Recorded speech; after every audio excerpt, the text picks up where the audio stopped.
윤석열 검찰 독재 정권의 검찰 쿠데타를 규탄합니다.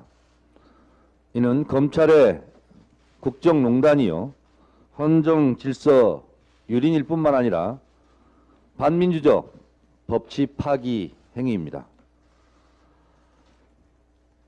김대중 대통령이 죄가 있어서 사형 선고를 받았습니까?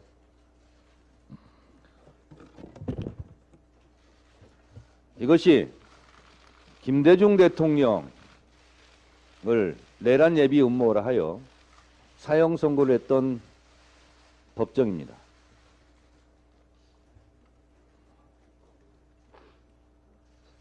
수의를 입은 김대중 대통령 사형 선고 기소 내용대로라면 어찌 이분이 대통령이 될 수 있었겠습니까? 김대중 대통령은 교도소에서도 언젠가 진실이 밝혀질 것이다 라고 빌면서 꿈을 키워 왔습니다. 김대중 정적 죽이기, 김대중 죽이기를 시도했던 박정희, 전두환, 이 사람들이 결국 역사의 패자가 되었고 역사는 김대중을 승리자로 기록하고 있습니다. 윤석열 검사 독재 정권이 이재명 당대표에 대한 구속영장을 청구했습니다.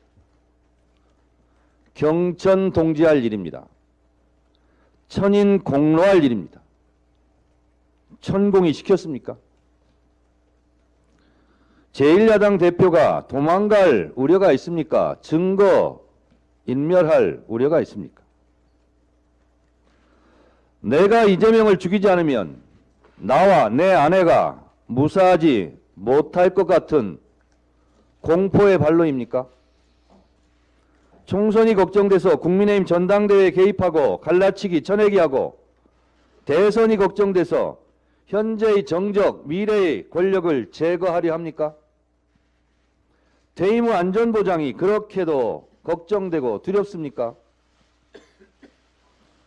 구속영장의 혐의 내용을 살펴보니 허접하기 짝이 없습니다.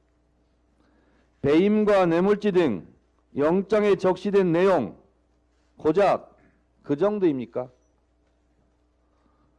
1년 넘게 탈탈 털었으나 새로운 증거, 뚜렷한 증거는 제시한 바 없고 오로지 뻥카만 난무합니다. 이재명이 언제 어디서 돈 한 푼 받았다는 내용이 없습니다. 먼지도 없고 먼지 제조조차 실패했습니다. 이쯤 되면 잘못을 시인하고 물러감이 마땅하거늘 명백한 증거도 없이 실력도 없이 법정의 링에 오르겠다는 검찰이 처연합니다.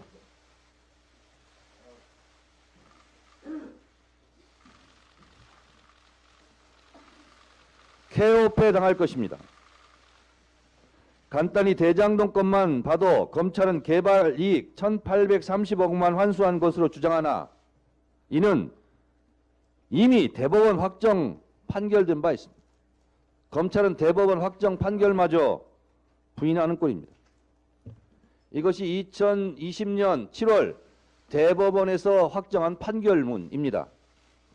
이 판결문에 보면 그 당시 경기도지사 선거 때 책자형 홍보물 그리고 경기도 김포시 사후 사거리에서 같은 취지의 내용의 연설을 했다 하여 허위사실 유포로 고발당했습니다. 그런데 대법원 판결문에 이렇게 되어 있습니다.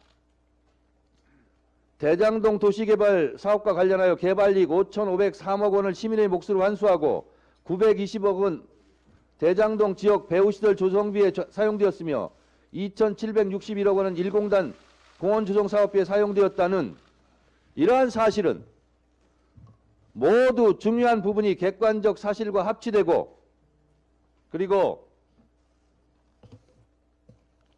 이를 허위 사실의 공표로 볼 수 없고 피고인이 허위성을 인식하였다고 인정하기도 어렵다.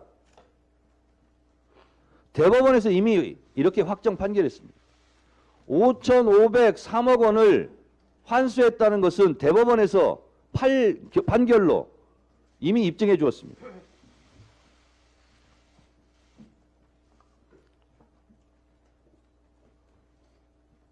검찰의 구속영장에 적혀있는 1,830억 원만 환수했다는 것은 대법원 판결로 보면 거짓 주장입니다. 윤석열 검찰은 대법원 확정 판결마저 부정합니까? 검찰은 이재명 대표에 대한 보복 수사를 마치고 구속영장까지 쳤으니 법정에서 창피당할 날만 기다리면 되겠습니다. 이제 김건희 수사하십시오. 도이치모터스 주가 조작 의혹 사건 판결문에서 김건희의 공소시효는 남아있고 12시에 때려달라는 움직일 수 없는 증거가 있지 않습니까? 증거가 버젓이 공개된 쉬운 수사를 신속히 진행하십시오. 김건희 수사는 아무리 무능한 검사라도 구속 수사가 가능한 노다지입니다. 용산 대통령실은 김건희 계좌가 활용당했다는 듯이 피해자 코스프레를 하고 있는데 그럼 김건희 계좌가 해킹당하고 보이스피싱이라도 당한 겁니까? 그런 논리대로라면 김명신에서 김건희로 개명한 것도 김건희로 개명당한 것입니까? 논문도 표절당하고 학력 경력도 조작당한 것입니까? 영어 문법으로 치면 능동태를 수동태로 바꾼 것 아닙니까? 언어 도단이고 문법 조작입니다. 손바닥으로 하늘을 가릴 수는 있습니다. 하늘이 알고 땅이 압니다. 쥐도 새도 모르게 김건희 사건을 덮을 수 있다고 생각합니까? 하늘에서 날벼락이 치고 쥐도 새도 들고 일어날 것입니다. 이재명 죽이기, 이재명 정적 제거 검찰농단은 결국 실패할 것입니다. 김대중 대통령이 죄가 있어서 사형 선고를 받았습니까? 김대중 대통령이 무슨 큰 잘못이 있어서 동경에 납치되어 수장될 뻔했습니까? 박정희 전두환의 김대중 죽이기도 실패했듯이 이재명 죽이기 작전도 실패할 것입니다. 김대중 대통령의 예에서 보듯이 정적은 죽인다고 죽지 않습니다. 김대중을 죽이려 했던 독재자 박정희, 독재자 전두환의 비참한 최후를 똑똑히 기억하기 바랍니다. 역사의 승자는 김대중이었습니다. 이재명 구속영장 청구, 국회 체포 동의안은 0.19의 가치도 없습니다. 민주당은 똘똘 뭉쳐 부결시킬 것입니다. 윤석열 검사 독재 정권이 아무리 발악을 해도 이재명은 죽지 않습니다. 윤석열 대 이재명의 싸움에서 승자는 이재명이 될 것입니다. 이재명 대표 화이팅! 그런데 말입니다. 사건 번호 133호 김건희 수사는 정말 안 합니까? 이상입니다.